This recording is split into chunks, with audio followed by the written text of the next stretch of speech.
Hello po mga mamamayan, good afternoon po sa inyong lahat. Sa araw po na ito ay magluluto po ako ng coconut macarons. Ito na po ang mga ingredients sa aking lulutuin. Unang-una ay sapal ng niyog, asukal, all-purpose flour, condensed milk, tapos itlog, baking soda, baking powder, vanilla flavor. Tapos maglalagay rin po tayo ng butter. Ayan na po, naka-melt na yung butter. 1/2 cup po ang butter na gagamitin.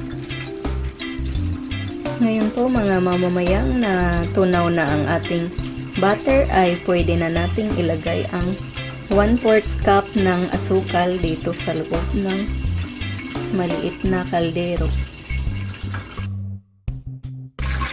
Ngayon po mga mamamayang ay ilagay na natin ang 2 eggs dito sa ating butter. Tapos hahaluin lang natin to hanggang sa lumapot siya.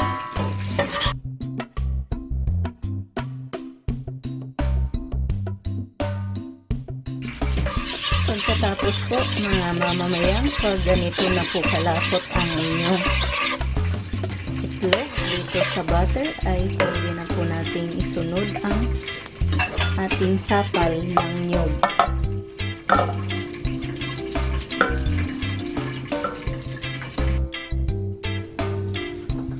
Ngayon po mga mamamayan ay isunod na natin ang ating 1 teaspoon ng vanilla flavor.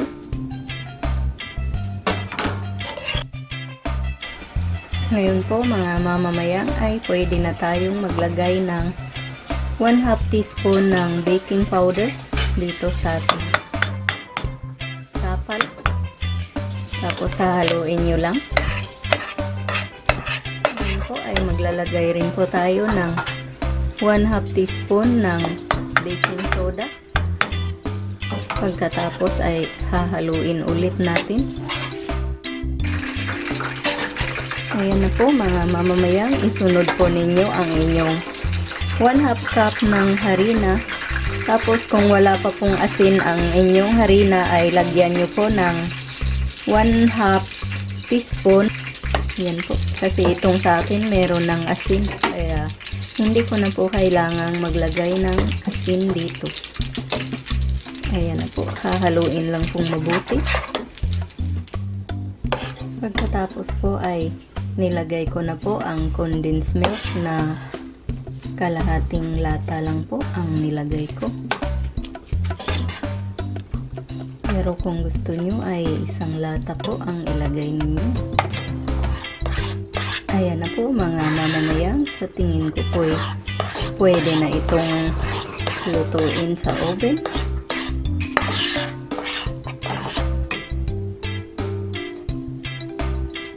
Umpisahan na po natin ang paglalagay nito mga mamamayan.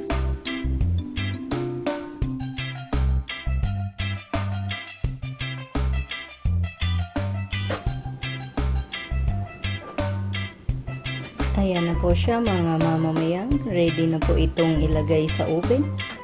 Paiinitin ko lang po tapos ilagay sa 350 degrees.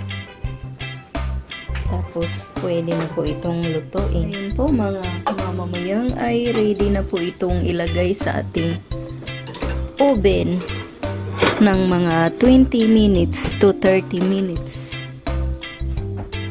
Ayan na po mga mamamayang, luto na po ang ating coconut macarons. Luto na po mga mamamayang ang ating coconut macarons. Luto na po ito.